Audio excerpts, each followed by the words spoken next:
Virtual reality is the hot topic of the century, with this guy wanting to glue a white block to our faces, and this guy trying to turn us into cyborgs. Which begs the question, is our future really gonna look like it's straight out of Ready Player One, or if we'll end up looking like we're from the movie Wall? If that day comes, there will only be one thing that I'm personally concerned about. Could I actually make an edit on this society-threatening device with these ugly hand-crapping controllers? Like, it can't be that hard. Stop.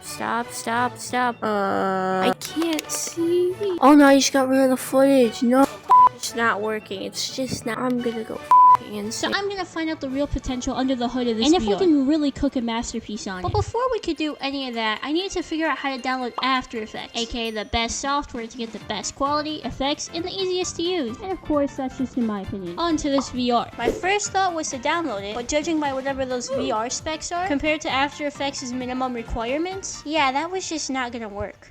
After doing much thinking and messing around, I found out there was a way for me to connect this to my laptop, meaning I could just run After Effects from my computer and control it through the VR, which still goes along with the challenge, right? So I went ahead and connected it and managed to run After Effects successfully. But we had run into our first problem. I couldn't record from the VR at all. I mean, I tried, it just didn't work. So after all that progress, I went back to step one. So I looked for another way to control my computer from the VR and being able to record it. After a few days of testing out different methods and softwares, I found an actual way to use After Effects and record it. But I'm assuming I've already done a video intro. Here we are in After Effects on the VR, the virtual reality. Look, it's the Grand Canyon. I think it's is that the Grand Canyon? Okay, now let's get to the rules. 1, I can't use any presets. 2, I can't use my keyboard and mouse at all during the process. 3, I really had to try to make a good edit since I'd be posting it here. And let's just say my channel hasn't entirely recovered from that edit we made on the oldest version of After Effects.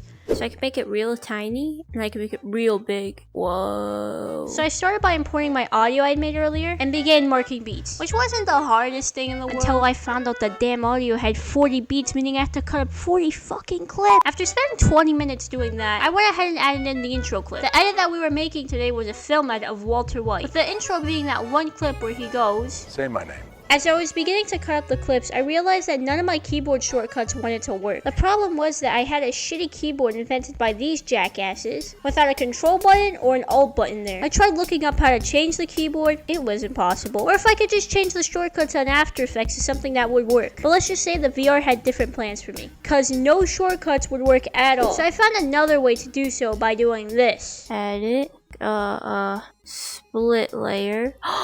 We split a layer! It takes way longer than it should, and at this rate, at least it works, bro. Once I had cut the intro up, I went ahead and imported my 4K scene packs, which I will say off the bat was very laggy. I don't think the recording had caught it, but it would just start flickering crazy out of nowhere. So that made this part way more annoying than it should have been. We have 16 clips. We're halfway through. It's only been 2 hours. All that matters is we got it cut up. Then I went ahead and put them into the edit, which wasn't the hardest thing in the world. That's what I thought until I had to fucking reposition them. This is what I would normally do. Select all my clips, click S to scale them in, and P on my keyboard to position them. Because this VR couldn't use any shortcuts, instead of just selecting it and clicking maybe for position, I'd have to click P.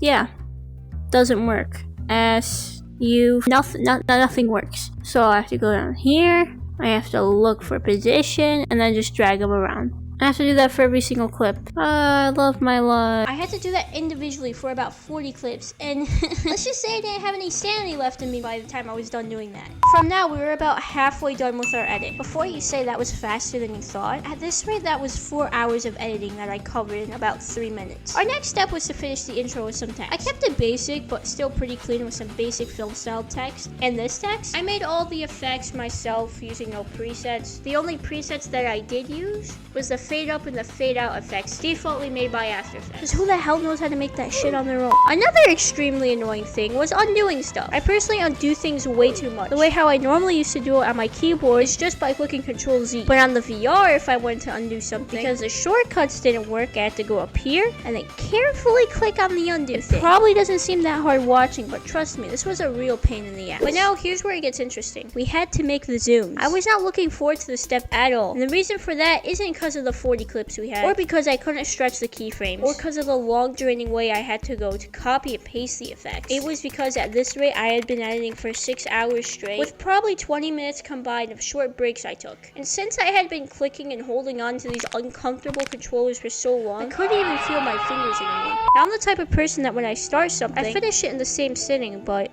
I just couldn't take it anymore, so I put the headset down. Wait, the way I phrased that sounded like I was quitting. Shit, no, my bad. I'm just gonna continue with the next day. Next day, I fired up the VR and went straight onto the grind. Another day.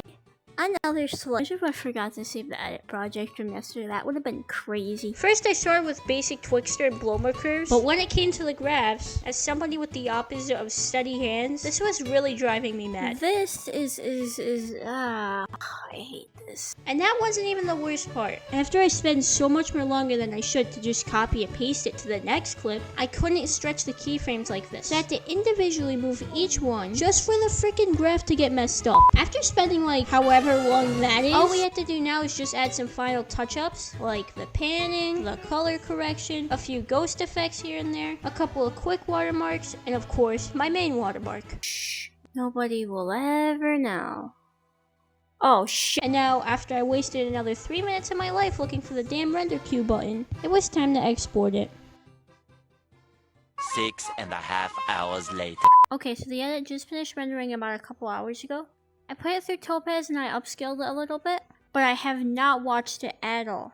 Oh, I really hope this didn't come out bad because I gotta post it. So you know what? It's the moment of truth. Oh, you wanted to see the edit, didn't you? So, there's this thing called copyright. And if I play it, YouTube won't give me any money for this video. But I did post the edit here as I promised in the intro. So I'll make sure to link that down there in the pinned comment. If you really enjoyed watching me suffer in this video, then you would definitely enjoy this video where I tried to make an edit on the oldest version of After Effects. If you actually enjoy this content and you don't find me insanely annoying, consider subscribing. It would really help out the channel. If you want to find out my other socials where I post all my edits, that's also in the description. Until next time, nerds.